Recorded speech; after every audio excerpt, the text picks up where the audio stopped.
On the foreign scene, United States civil rights leader Jesse Jackson dies at 84. And in sport, NSC moves to block Ofili's switch to Turkey. Details of this and more will come to you in the bulletin. Just stay with us.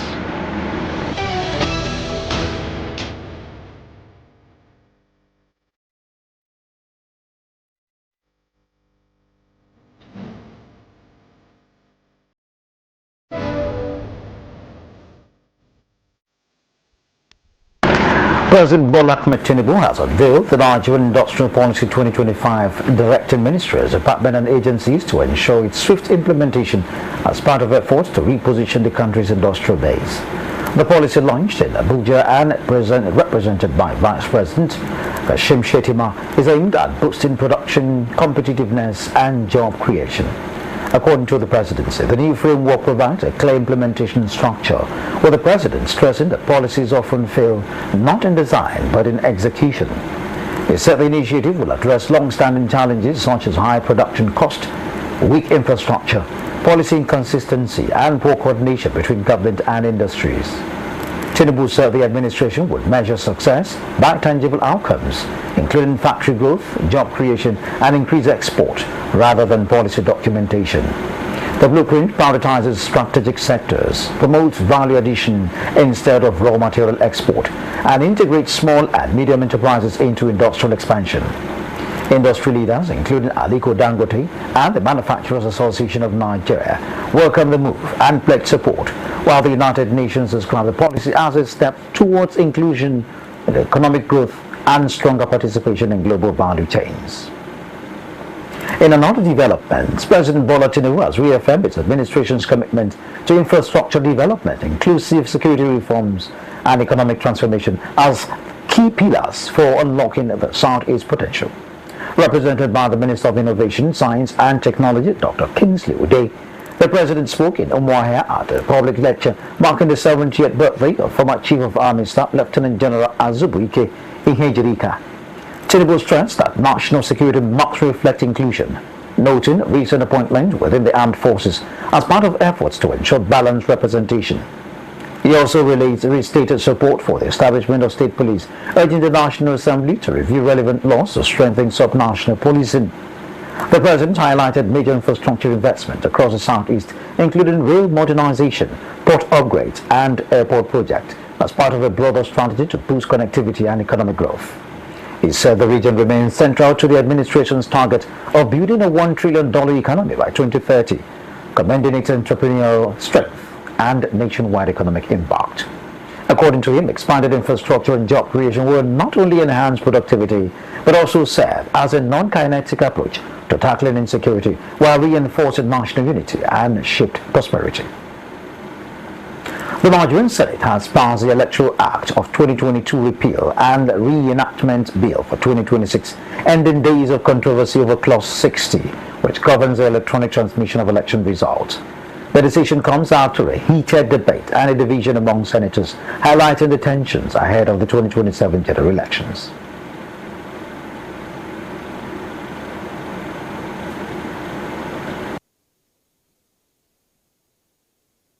Now formally passed and referred for detailed consideration, the Senate has taken a significant step towards strengthening Nigeria's electoral framework, ensuring that electronic transmission and other reforms are properly implemented in time for next elections. The House of Representatives witnessed tense moments on Tuesday as an emergency plenary session turned rowdy over the consideration of the Electoral Act Amendment Bill.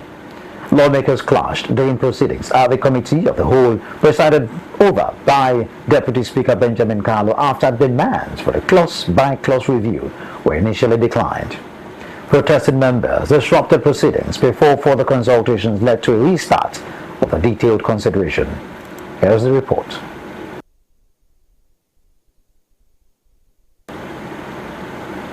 Apologies, we'll bring you that detailed report in our subsequent bulletin. Former Minister of Youth and Sports Solomon Dalong, alongside activists and former presidential candidate Omoyele Sowore, on Wednesday stormed the National Assembly to demand the full adoption of electronic transmission of election results. The group, joined by several civil society organizations and supporters, called on lawmakers to retain provisions that guarantee transparent, real-time transmission of results in the ongoing Electoral Act amendment process. Addressing journalists outside the complex, they urged the National Assembly not to dilute existing safeguards, insisting that any reversal would undermine progress made in electoral reforms. And so being part of the government does not at all impede the struggle to get credible elections. We are talking about the integrity of our electoral process. So it's not about primordial or mundane sentiments, because free and fair election transmits to good governance. And so it's not about individuals. Security presence was heightened around the assembly as deliberations on the bill continued inside the chambers. Armed police officers on Tuesday fired tear gas at protesters gathered at the entrance of the National Assembly in Abuja under the banner of #OccupyNAS. The demonstrators were calling for mandatory electronic transmission of election results and real-time upload of polling unit outcomes to the Electoral Commission's result portal. Among those present were former Education Minister Obi Ezekwesili, activist and former presidential candidate Omoyele Sowore, and former presidential hopeful Adewale Adebayo. The protest turned chaotic after security operatives moved in to disperse the crowd, firing tear gas canisters and forcing demonstrators to flee. Despite the initial crackdown, protesters later regrouped near the National Assembly gate, chanting slogans and urging lawmakers to pass amendments to the Electoral Act to strengthen transparency. They directed their demands at the leadership of the Assembly, accusing it of delaying critical reforms. Reinforcements were deployed as tensions escalated and additional tear gas was fired to disperse the crowd once more. As of the time of this report, police authorities had yet to issue an official statement on the incident. The Nigerian Senate has expressed deep concern over the massive fire that devastated Singa Market in Kano State, destroying goods worth over 20 billion naira and crippling more than 1,000 businesses. Our correspondent Godwin Amonde reports. The Senate has directed the National Emergency Management Agency, NEMA, to assess the full extent of the damage and provide both relief materials and financial support to affected traders. Deputy Senate President Jibrin Barrow described the incident as alarming, noting that even 7 people remain missing and countless families are now struggling amid the country's economic challenges. Reportedly destroyed goods and property valued over 20 billion naira. Over 20 billion naira. Affecting more than 1,000 businesses, predominantly small and medium-scale enterprises that serve as a backbone of the local economy. A very report about 7 persons have been declared missing as a result of the incident, with many traders and their families thrown into distress, uncertainty, and economic hardships. Lawmakers emphasized the critical role of single market in regional commerce, employment, and cross-border trade. They warned that the destruction, combined with a lack of insurance support, could worsen unemployment and trigger social instability. An international commercial hub, not even a national one. And the loss of that market is a very big economic blow to Kano and Nigerians. I want to lend my voice to support that motion, that everything that needs to be done should be done. That market, single market, is not the market of Kano, Northwest or Northern Nigeria. It is an international market which our surrounding countries, more especially Niger, Chad, Cameroon, up Central Africa, depend on that market on the provision of essential commodity. Mr. President, the situation is very pathetic. Senate President Godswill Akpabio commiserated with the victims, calling for urgent preventive measures across the state and nation. The upper chamber also commended President Bola Tinubu and the APC Governors Forum for releasing 3 billion naira to aid traders affected by the tragedy. Urge the federal government through the National Emergency Management Agency to urgently assess the extent of damage and provide immediate relief materials and financial assistance to affected traders, as well as intensify search and rescue operations in collaboration with security agencies for the recovery of those missing. Those in support of prayer one say aye. Those against say nay. The ayes have it. The Senate's call for a thorough investigation and prompt relief underscores the need to protect Nigerians' vital markets and support citizens in times of crisis. Godwin Amundi, Rapid Television News.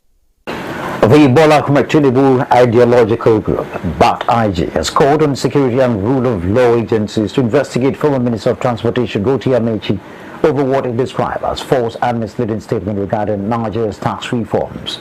The group faulted claims allegedly attributed to Amaechi that the new tax law would only be implemented after the 2027 elections and that 25% of payment will be automatically deducted from citizens' accounts. But IG described the assertion as incorrect and capable of generating public fear and distrust in government institutions. In a statement signed by its National Secretary Rotimi Adewale, the group maintained that the tax reforms signed into law by President Bola Ahmed Tinubu are already operational and include safeguards for low-income earners and small businesses. It said many workers are exempt on the specified threshold and dismissed suggestions of blanket deductions as unfounded. BAT-IG warned that misinformation about fiscal policy could undermine economic stability and urged Nigerians to verify claims through official, legal, and government sources. The Democracy Watch Initiative (DWI) has called on former Kaduna State Governor Nasir El-Rufai to stop what it describes as attempt to divert public attention and instead cooperate fully with ongoing investigations by the anti-graft and security agencies. In a statement signed by its Director of Strategic Communications, Dr. Tunji Bamidele, the group raised concern over El-Rufai's reports, admissions of breaching communication lines linked to the Office of the National Security Advisor, describing the action as a serious violation of national security protocols. El-Rufai is currently being investigated by the Economic and Financial Crimes Commission (EFCC) and the Department of State Services (DSS) over allegations of financial mismanagement and security breaches. The Democracy Watch Initiative urged authorities to expedite investigations and ensure due process without interference, stressing that respect for the rule of law remains fundamental to Nigeria's democracy. The group also encouraged citizens to stay vigilant and support transparency and accountability in public offices. The Nigerian government has ordered the immediate retirement of all directors who have spent 8 years or more in the Directorate Cadre, including those in federal ministries, hospitals, and affiliated agencies. The directive issued through the Federal Ministry of Health aligns with an earlier policy mandating compulsory retirement for long-serving directors and permanent secretaries. According to a memo obtained in Abuja on Tuesday, all affected officers as of December 31st, 2025 are to be disengaged immediately with heads of agencies ensuring a proper handover of official documents and government property. The memo signed by Teshoma Defate of the Ministry of Health further instructed the salaries of the retired directors to be stopped and any emoluments paid beyond the effective retirement date be refunded to the Treasury. Agencies are also required to submit a nominal roll of all affected directors to designated ministry emails for monitoring purposes. The circular emphasized that non-compliance would attract strict sanctions, reinforcing the government's commitment to implementing the 8-year tenure policy across all ministries, departments, and agencies. Air Vice Marshal Oshinaka Chinedu Obadike has made history as the first serving officer of the Nigerian Air Force to be appointed professor.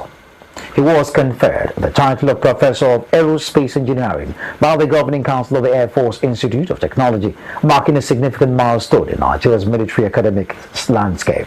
The appointment highlights the growing integration of advanced research and operational expertise within the armed forces, while also showcasing the rare blend of military leadership and scholarly excellence that Air Vice Marshal Obadike brings to the table. Obadike from Omuazu village in Anambra State has distinguished himself through a stellar academic and professional career, holding a PhD and multiple master's degrees from Canfield University, Ahmadu Bello University, and the Nigerian Defense Academy, where he also earned a first-class degree in electrical and electronic engineering. He has continued to research and innovation in the Nigerian Air Force, including the development of the indigenous NAF unnamed aerial vehicle program, strengthening local defense technology. His elevation to professor is celebrated not only within the Air Force but across Nigeria's military institutions, symbolizing excellence and global competitiveness. The Nigeria Center for Disease Control and CDC has confirmed 165 cases of Lassa fever in the first 5 weeks of 2026, with 31 deaths reported. The agency says over 754 suspected cases were recorded, including 9 health workers, and 9 states have reported confirmed cases across 33 local government areas. Most cases came from Bauchi, Ondo, Taraba, Edo, and Plateau states, with young adults aged 21 to 30 being predominantly affected. The NCDC says 135 patients are currently receiving treatment, while 110 suspected cases are under follow-up. The agency continues public health measures, including field missions, laboratory testing, and community sensitization to prevent further spread. You're still watching Rapid TV News. Still to come, federal government raised 800 billion naira in February bond auction. United States civil rights leader Jesse Jackson dies at 84. NSC moves to block Ophili's switch to Turkey. Stand by for this and more after this break.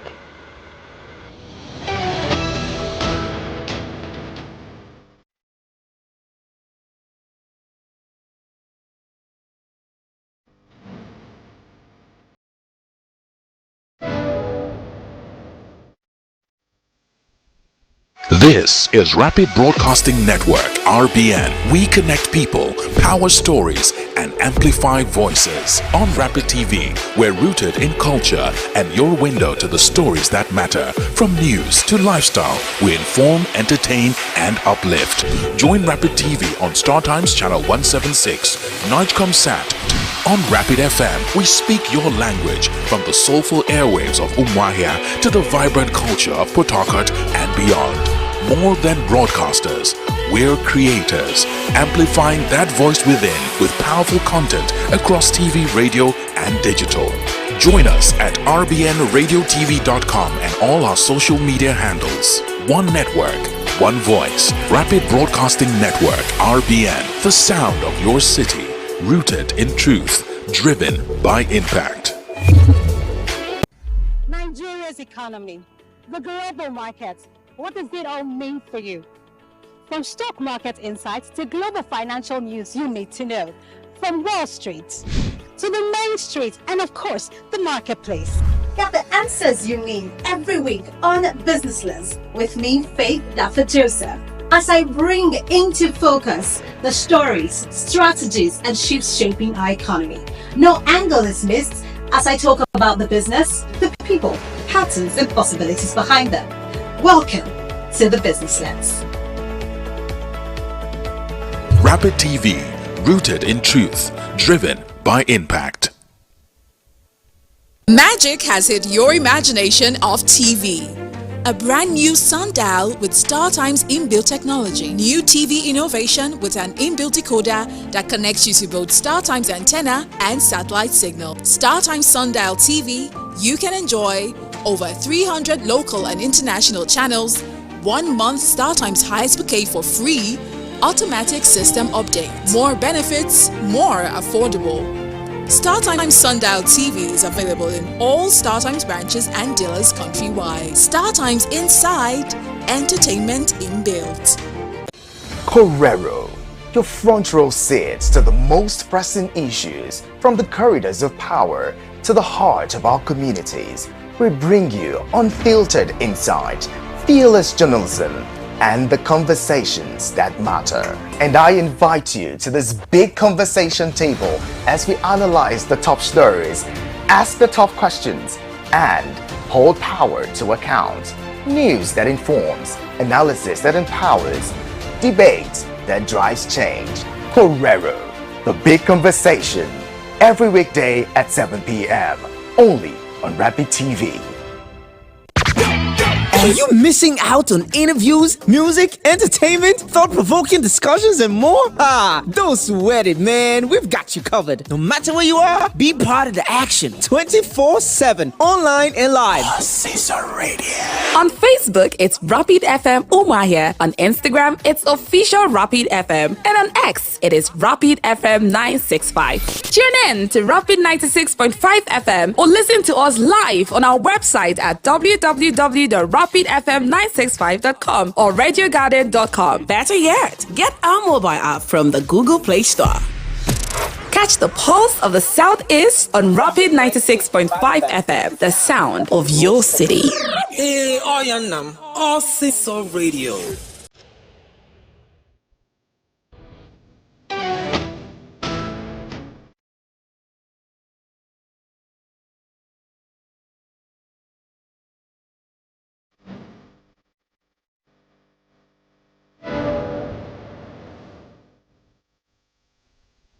Thank you for joining us on Rapid TV News. We'll now take you back to the Senate report, where the Nigerian senators passed the Electoral Act 2022 Repeal and Reenactment Bill of 2026, ending days of a controversy over Clause 60, the ending days which governs the electronic transmission of election results.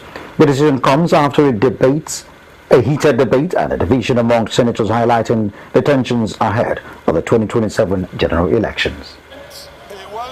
Motion for division. If he's not moving a motion for division, then go into Mr. the order President, and I'll rule. Order 72. 1. Any senator may challenge the opinion of the president by claiming a division. I, on our behalf, sponsored this motion for rescission. The essence of a motion for rescission is that whatever was passed in the past remain in the past. And we are reopening the whole issue.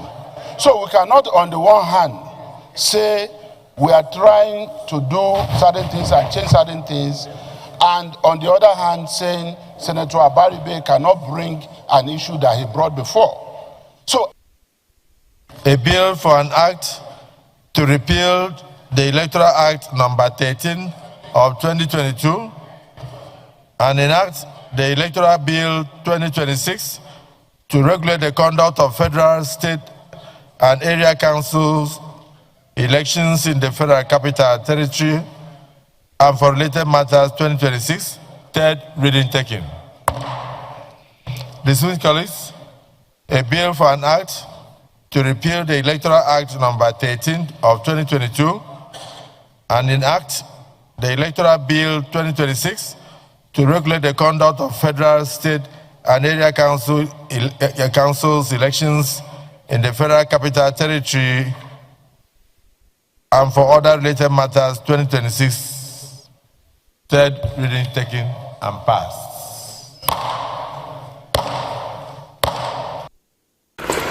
With the bill now formally passed and referred to detailed consideration, the Senate has taken a significant step towards strengthening Nigeria's electoral framework and ensuring that electronic transmission and other reforms are properly implemented in time for the next elections.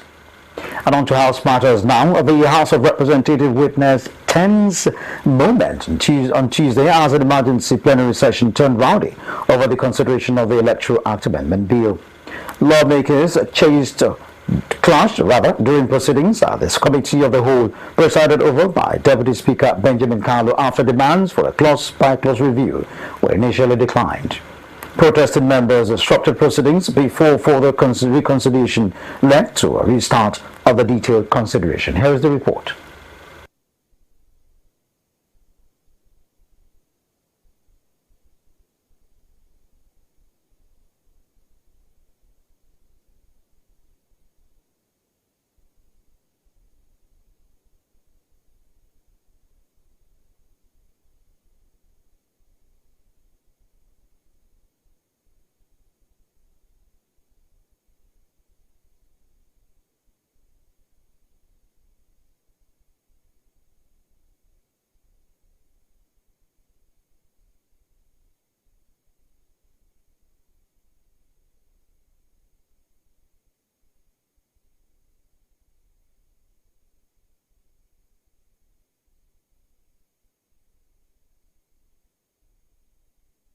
Moving on now to business news. The federal government, through the Debt Management Office, has announced plans to raise 800 billion naira via its February 2026 bond auction, more than double the 350 billion naira offered during the same period last year. The issuance will comprise 400 billion naira of 7-year federal government of Nigeria June 2032 bonds at 17.95%. 300 billion naira of 10-year FGN May 2033 bond at 19.89%, and 100 billion naira of 10-year Federal Government of Nigeria February 2034 bond at 19%. The auction is scheduled for February 23rd, with settlement set for February 25, reflecting a strategic shift towards longer-term debt instruments to ease near-term refinancing pressures. While the February issuance is slightly lower than January's record 900 billion naira offer, it still represents a 128% year-on-year increase, underscoring the government's continued reliance on domestic debt to fund its budget. Borrowing cost remains elevated, with interest rates on the 7 and 10-year papers ranging from 17.95 to 19.89%, highlighting the challenging cost environment for domestic financing. Analysts note that the focus on longer-term instruments indicated deliberate efforts to extend the maturity profile of Nigeria's debt and reduce pressure on short-term obligations. Up next, more business reports coming your way.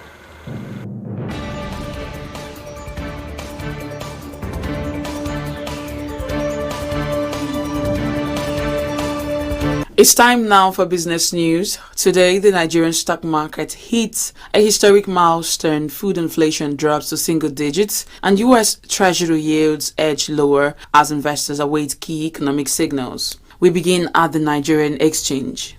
The Nigerian exchange closed at an all-time high in the first trading session of the week, crossing the 122 trillion naira in market capitalization. Investors gained over 5 trillion naira in a single day, marking the strongest daily performance since May 2023. The rally was driven by sharp price increases in Dangote Cement, MTN Nigeria, Nestle Nigeria, and more than 50 other stocks, pushing the all-share index up by 4.36% to 190,262 points. Despite the bullish momentum, analysts warn the markets may be entering overbought territory. Technical indicators such as the relative strength index remain elevated, while several blue chip stocks are trading well above their long-term averages. Increased pension fund liquidity has fueled the rally, though experts advise selective investments in fundamentally strong companies as profit-taking could emerge in the near term.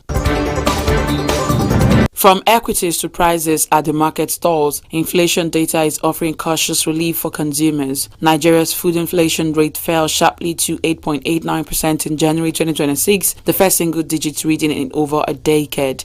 Headline inflation also eased to 10.10%, according to the National Bureau of Statistics. The drop was driven by lower prices for staple foods including yam, maize, beans, eggs, palm oil, cassava, beef and tomatoes. The Center for Promotion and Private Enterprise describes the trend as encouraging but advises caution. The CEO, Dr. Muda Yusuf, says while the disinflation creates room for gradual monetary easing, core inflation remains elevated. He also notes that falling food prices, while beneficial to consumers, could pressure farm incomes and rural economic stability.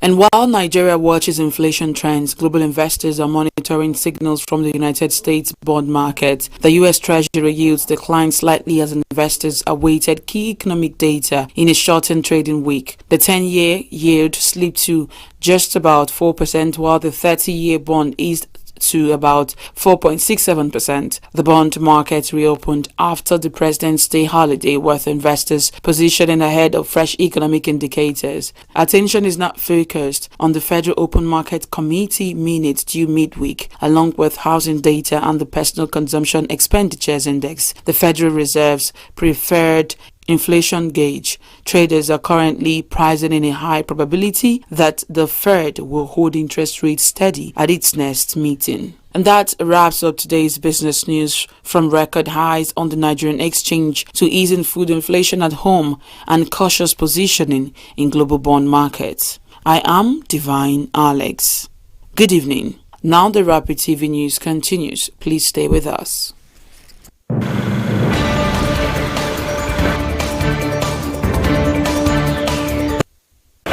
Until the foreign scene now, Jesse Jackson, the veteran United States civil rights activist and two-time Democratic presidential candidate, has died at the age of 84.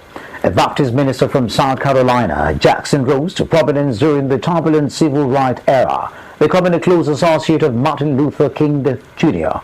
He marched in Selma, faced the threat of segregationists, and worked tirelessly to advance the rights of African Americans and other marginalized communities. Jackson battled Parkinson's disease since 2017 and had been hospitalized in November after a decade-long struggle with paralysis that affected his ability to work and swallow. His family described him as a servant leader whose dedication to justice, equality, and love uplifted millions worldwide.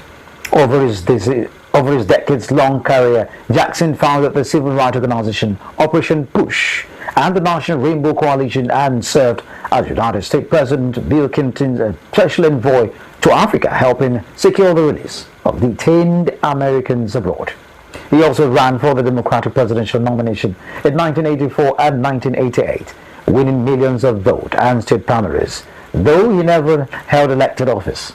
Known for his mastery of media and unwavering commitment to social justice, Jackson remained a towering figure in American civil rights, advocating for voting rights and equality until the end of his life. Let's now take you to the foreign scene for more global updates.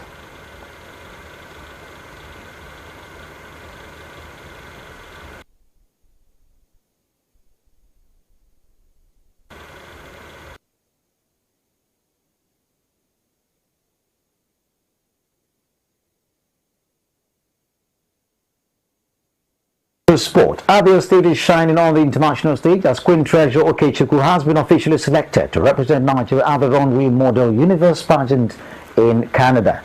The announcement came during the Grand Royal reveal of Miss Africa Stars International in Umuahia, where key government officials, including Transport Commissioner Chimezi Ukagbu, reaffirmed their support for initiatives promoting tourism, youth development, and women's empowerment.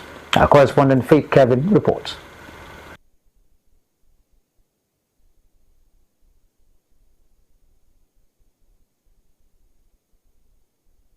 The entertainment segment.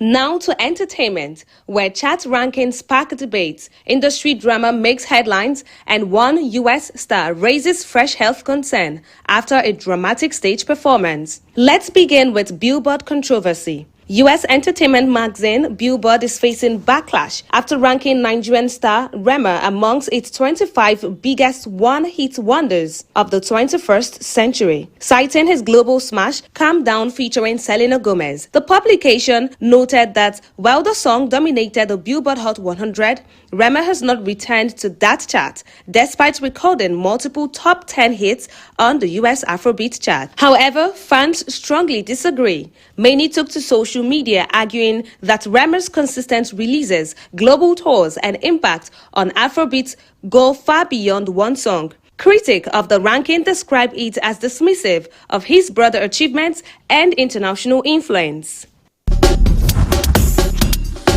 Meanwhile, back home, another Nigerian artist is responding to controversial singer Portable has reacted angrily to claims that top music executives have blacklisted him over alleged misconduct. The allegations surfaced after influencer Tunde Perry claimed that industry leaders were distancing themselves from the singer, suggesting his behavior had discouraged support for emerging artists. In a fiery video response, Portable dismissed the claim and insisted he does not need backing from any executive to succeed. He declared that his fan base is enough to sustain his career and warned critics to stay in their lane, maintaining that he remains a major force in the industry.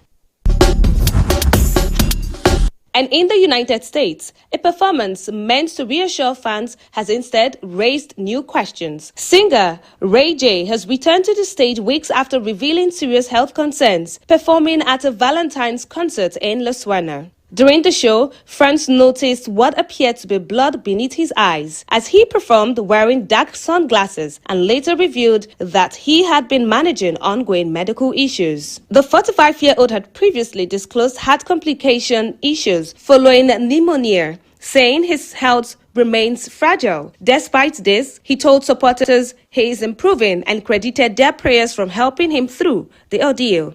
And that wraps up today's entertainment roundup, from chats, debates, and industry clashes to resilience on the global stage.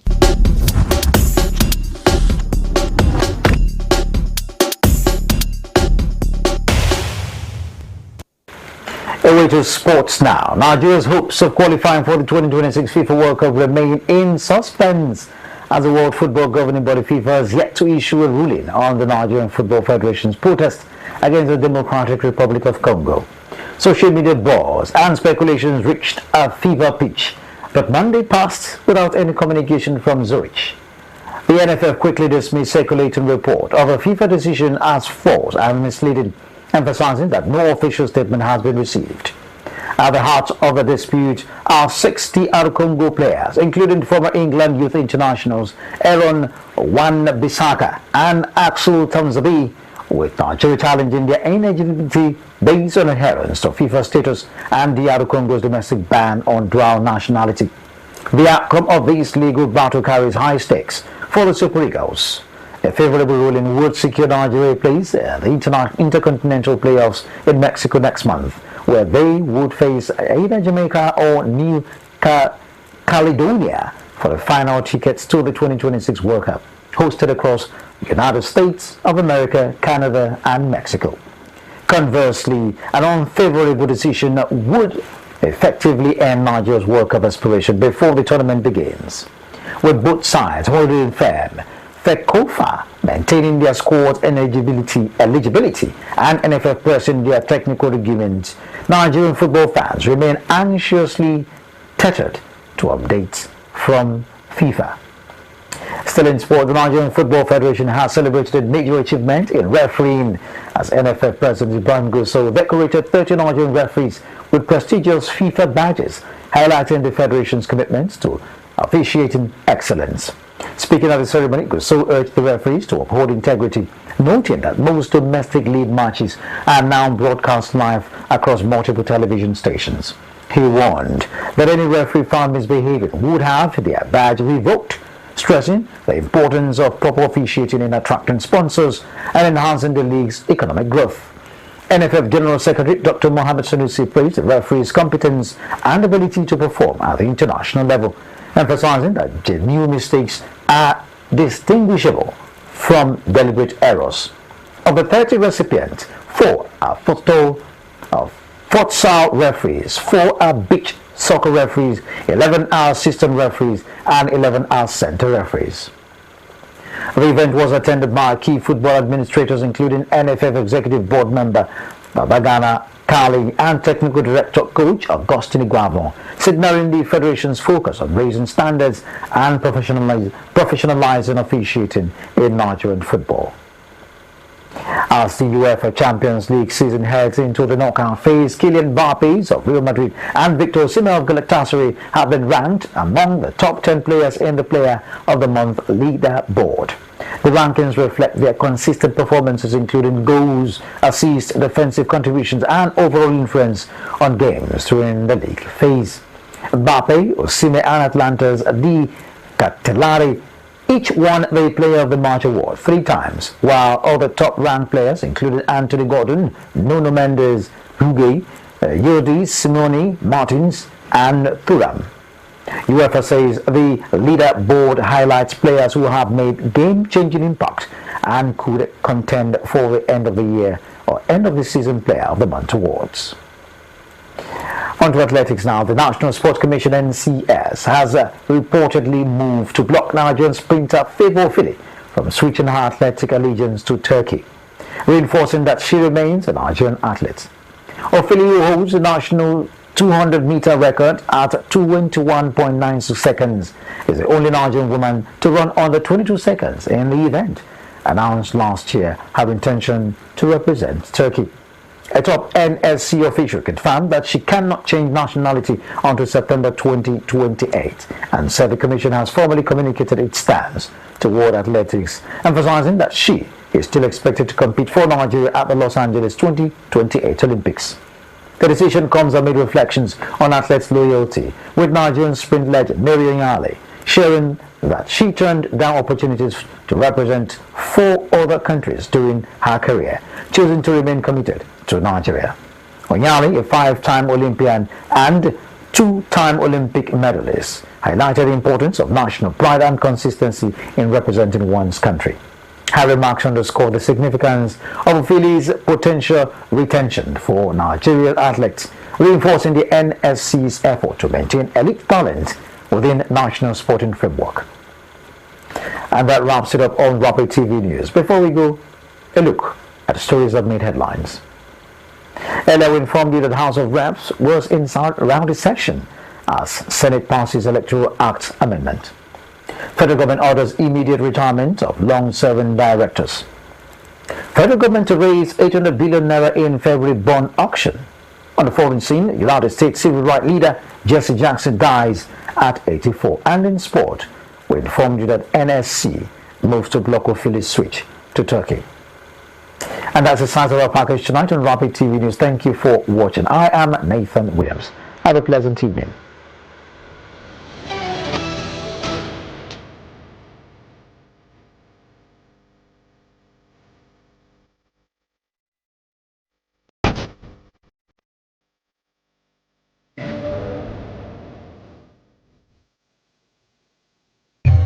Dr. Joseph. Name is Martha Alu. My name is Victor Arke. My name is Divine Alex. My name is Esther Ben. My name is Arthur James Bruce. My name is Godwin Sunday. I am Ijoma Victor. My name is Cynthia Agbo. Josephine Bichu. I bet you already know that this is Rapid Television.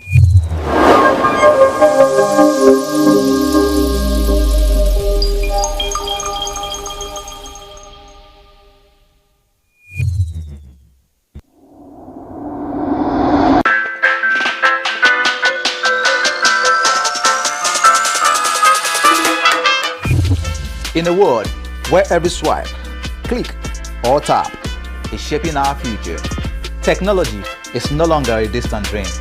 It is the heartbeat of Africa and the world at large. From innovations to gadgets to startups and digital lifestyles, Tech Up with Victor takes you round. A show that makes technology simple, practical, and exciting for everyone. Join us